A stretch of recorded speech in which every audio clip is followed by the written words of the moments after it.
Around the World in 80 Days by Jules Verne.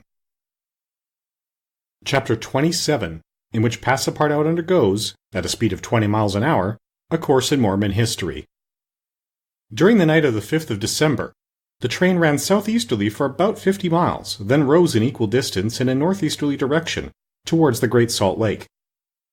Passepartout, about 9 o'clock, went out upon the platform to take the air. The weather was cold, the heavens gray, but it was not snowing. The sun's disk, enlarged by the mist, seemed an enormous ring of gold, and Passepartout was amusing himself by calculating its value in pounds sterling when he was diverted from this interesting study by a strange-looking personage who made his appearance on the platform. This personage, who had taken the train at Elko, was tall and dark, with black mustache, black stockings, a black silk hat, a black waistcoat, black trousers, a white cravat, and dogskin gloves. He might have been taken for a clergyman. He went from one end of the train to the other, and affixed to the door of each car a notice written in manuscript. Passepartout approached and read one of these notices, which stated that Elder William Hitch, Mormon missionary, taking advantage of his presence on train number 48, would deliver a lecture on Mormonism in car 117, from 11 to 12 o'clock, and that he invited all who were desirous of being instructed concerning the mysteries of the religion of the Latter-day Saints to attend. "I'll go," said Passepartout to himself. He knew nothing of Mormonism except the custom of polygamy, which is its foundation. The news quickly spread through the train, which contained about 100 passengers, 30 of whom at most, attracted by the notice, ensconced themselves in car number 117. Passepartout took one of the front seats. Neither Mr. Fogg nor Fix cared to attend.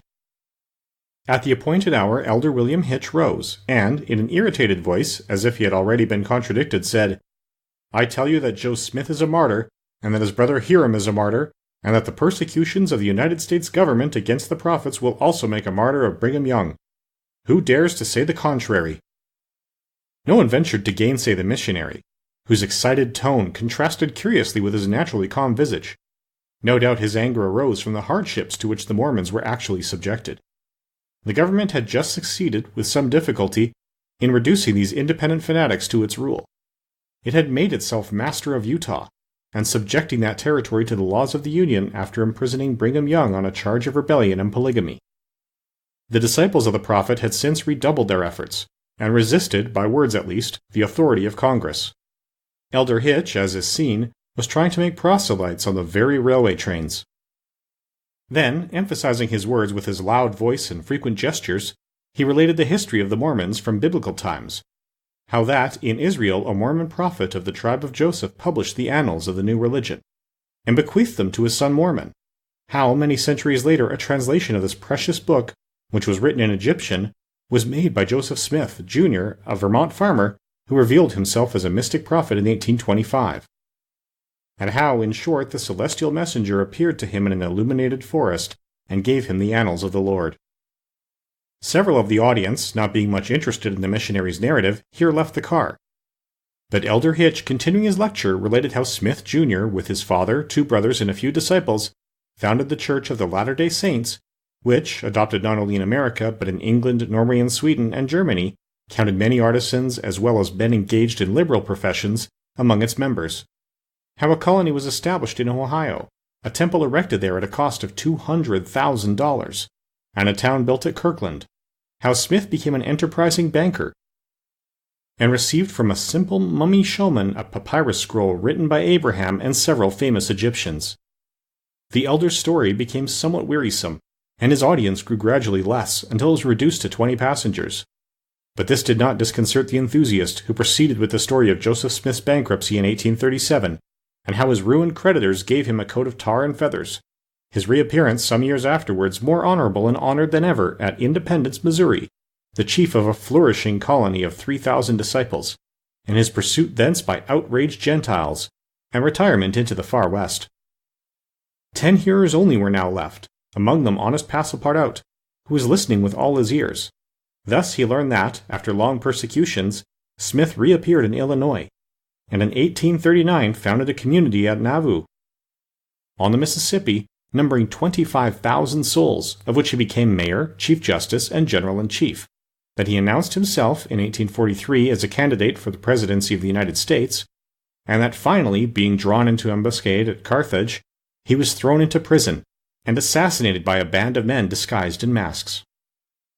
Passepartout was now the only person left at the car, and the elder, looking him full in the face, reminded him that, 2 years after the assassination of Joseph Smith, the inspired prophet Brigham Young, his successor, left Nauvoo for the banks of the Great Salt Lake, where, in the midst of that fertile region, directly on the route of the emigrants who crossed Utah on their way to California, the new colony, thanks to the polygamy practiced by the Mormons, had flourished beyond expectations. And this, added Elder William Hitch, this is why the jealousy of Congress has been aroused against us. Why have the soldiers of the Union invaded the soil of Utah? Why has Brigham Young, our chief, been imprisoned in contempt of all justice? Shall we yield to force? Never. Driven from Vermont, driven from Illinois, driven from Ohio, driven from Missouri, driven from Utah, we shall yet find some independent territory on which to plant our tents. And you, my brother, continued the elder, fixing his angry eyes upon his single auditor, will you not plant yours there, too, under the shadow of our flag? No, replied Passepartout courageously, in his turn retiring from the car and leaving the elder to preach to vacancy. During the lecture, the train had been making good progress, and towards 12:30 it reached the northwest border of the Great Salt Lake. Thence the passengers could observe the vast extent of this interior sea, which is also called the Dead Sea, and into which flows an American Jordan. It is a picturesque expanse, framed in lofty crags and large strata, encrusted with white salt, a superb sheet of water, which was formerly of larger extent than now, its shores having encroached with the lapse of time, and thus at once reduced its breadth and increased its depth. The Salt Lake, 70 miles long and 35 wide, is situated 3 miles, 800 feet above the sea. Quite different from Lake XXVIII, whose depression is 1,200 feet below the sea, it contains considerable salt, and 1/4 of the weight of its water is solid matter, its specific weight being 1,170, and after being distilled, 1,000. Fishes are, of course, unable to live in it, and those which descend through the Jordan, the Weber, and other streams soon perish. The country around the lake was well cultivated, for the Mormons are mostly farmers, while ranches and pens for domesticated animals, fields of wheat, corn, and other cereals, luxuriant prairies, hedges of wild rose, clumps of acacias and milkwort, would have been seen 6 months later. Now the ground was covered with a thin powdering of snow. The train reached Ogden at 2 o'clock, where it rested for 6 hours. Mr. Fogg and his party had time to pay a visit to Salt Lake City, connected with Ogden by a branch road, and they spent 2 hours in this strikingly American town, built on the pattern of other cities of the Union like a checkerboard, with the somber sadness of right angles, as Victor Hugo expresses it. The founder of the City of the Saints could not escape from the taste for symmetry which distinguishes the Anglo-Saxons. In this strange country, where the people are certainly not up to the level of their institutions, everything is done squarely: cities, houses, and follies. The travelers then were promenading at 3 o'clock about the streets of the town built between the banks of the Jordan and the spurs of the Wasatch Range. They saw few or no churches, but the prophet's mansion, the courthouse, and the arsenal, blue brick houses with verandas and porches, surrounded by gardens bordered with acacias, palms, and locusts. A clay and pebble wall, built in 1853, surrounded the town, and in the principal street were the market and several hotels adorned with pavilions. The place did not seem thickly populated. The streets were almost deserted, except in the vicinity of the temple, which they only reached after having traversed several quarters surrounded by palisades.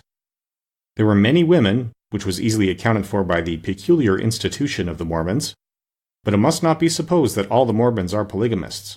They are free to marry or not, as they please, but it is worth noting that it is mainly the female citizens of Utah who are anxious to marry, as, according to the Mormon religion, maiden ladies are not admitted to the possession of its highest joys.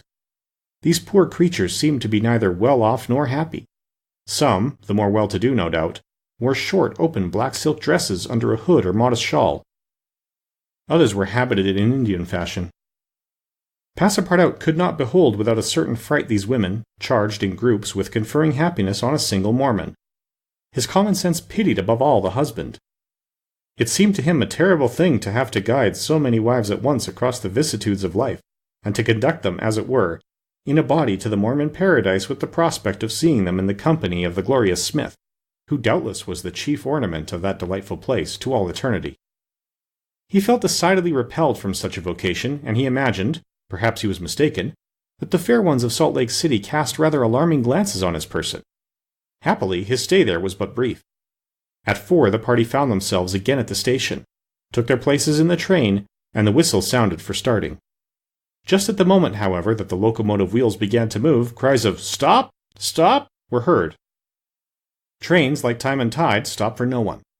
The gentleman who uttered the cries was evidently a belated Mormon. He was breathless and running. Happily for him, the station had neither gates nor barriers. He rushed along the track, jumped on the rear platform of the train, and fell exhausted into one of the seats. Passepartout, who had been anxiously watching this amateur gymnast, approached him with lively interest, and learned that he had taken flight after an unpleasant domestic scene. When the Mormon had recovered his breath, Passepartout ventured to ask him politely how many wives he had, for, from the manner in which he had decamped, it might be thought that he had 20 at least. "One, sir," replied the Mormon, raising his arms heavenward. "One, and that was enough."